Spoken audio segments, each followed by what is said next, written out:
Like Tupac was like one of the most important rappers to you, and it is still a main influence, you say? Or? Yeah, I love Tupac, and I, of course, I'm always a fan of hip-hop, so I like to incorporate both for that reason. Okay, cool. So when you grew up, you exclusively listened to rap music, or? Yeah. You know what, sometimes you just love something so much, you think it's like almost like a religion, and I loved Tupac so much. I even bought a Jay-Z album, The Blueprint, and he was like, fuck Jay-Z. Ain't no nigga like me, fuck Jay-Z. And I was like, oh, fuck The Blueprint. I won't listen to The Blueprint. No Blueprint. And I didn't listen to it until I was about 16, and I was like, you know what? He's passed away. It's just music.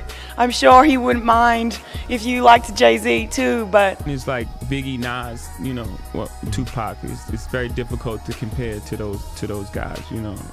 It just is. And so I'm inspired by the... I think Pac, by most people, is viewed as the greatest rapper of all time because he had a futuristic pen about himself. His pen sometimes wrote the future, and it told a story of God.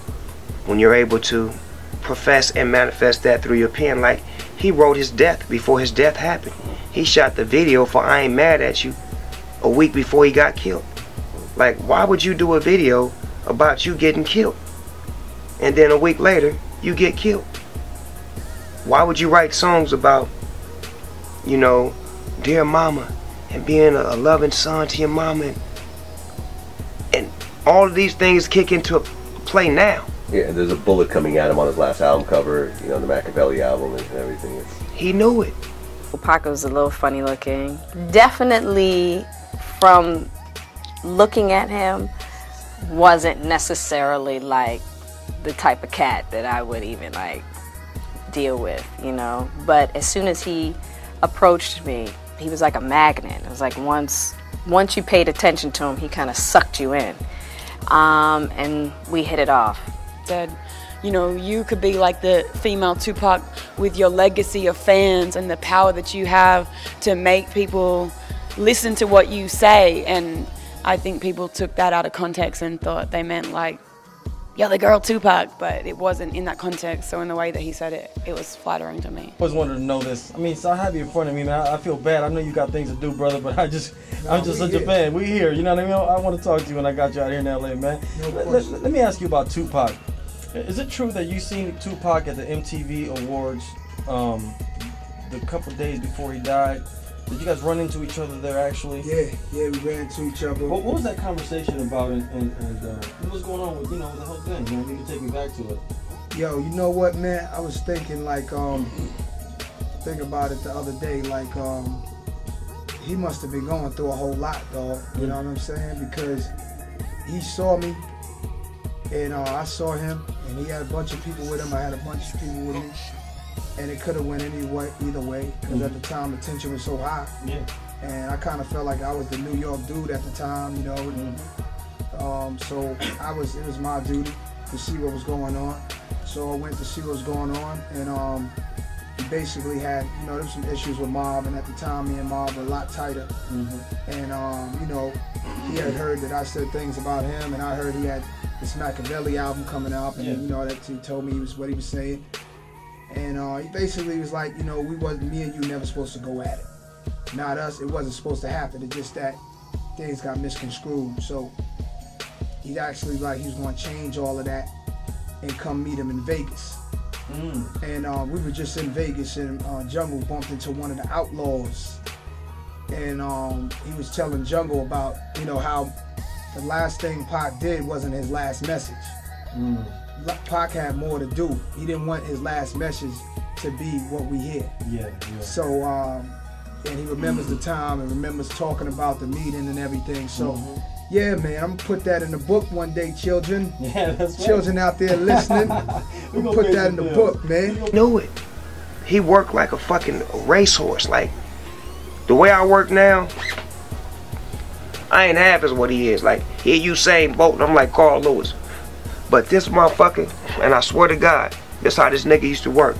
We be in the studio, he'll make a song, it'll be like 30 niggas in here. He'll make a song, he'll let him get on the song, him get on the song, him get on the song. As soon as the song go off, He won't even listen to it. Put that shit over there. Pull the next beat up. He get on to the next beat.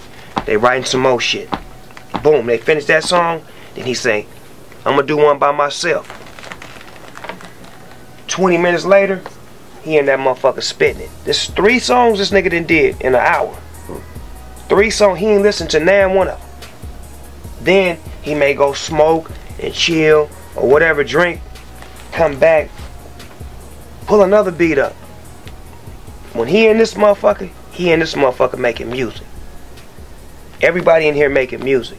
And that's what we didn't have on Death Row Records. We was so used to Dr. Dre. Now, about this thing with you and Tupac. Because while I was on the radio, I do remember stirring that pot as well. All right, explain this picture and where you were and why it was that we were all talking about Rosie and Tupac being a couple. Right. Everyone thought that we were having sex. Yes! Yes. Of course. And we weren't. Oh! How happy was is that I was supposed to go to the Soul Train Music Awards with this other guy in the music industry. Don't ask, we'll talk about it afterwards. Okay. And he stood me up. He stood me up 15 minutes before we were supposed to leave. And Tupac, we were friends, and he called me up and he was like, what's up? And I was like, and he said, yo, forget that. Right. Right. And he says, let's go up there, I'll be your date. I said, what? He goes, he's gonna be so jealous with me and you and everything. I said, yeah. And he goes, plus I want you to hook me up with Madonna. Yeah. From that moment on, he would tell me all the time, Jada, you're gonna be a star. You know what I mean? I'm like, Pa, come on. He's like, you're gonna be a star. You got it, you just got it. I know that it was your fight that night that Tupac got shot at in Las Vegas.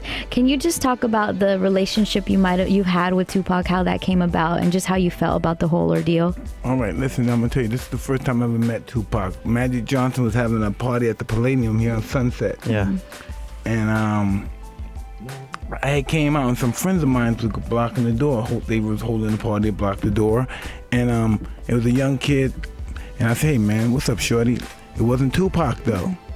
And I think it was Shark G. And I said, I told my friend, let him in, man. Come on, man, let this guy in. And he said, come on in, shorty. And the guy said, oh, excuse me?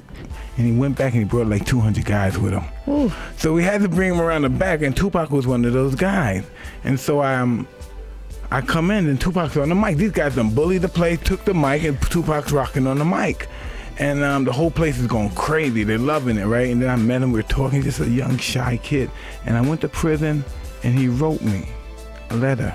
Then he came and saw me. Then he explained to me who he was. I said, I remember you, you know? And probably was a year before that. And then remember, and that's how we became friends. He kept coming, talking. We talked on phones, and we cultivated our relationship. I don't think either one of us really thought that we would have made it in the way that we did. But we knew we were going to do something. He was one of my best friends. He was like a brother. And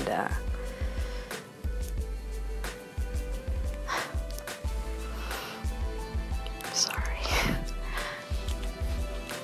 He was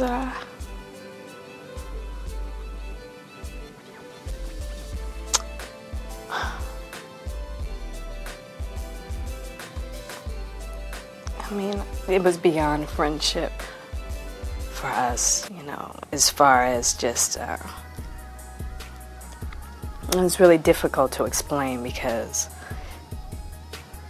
the type of relationship we had, you only get that once in a lifetime, so he was like a brother, father figure to me. Very protective, and we took really good care of each other. We took really good care of each other, the best that we could. But we gave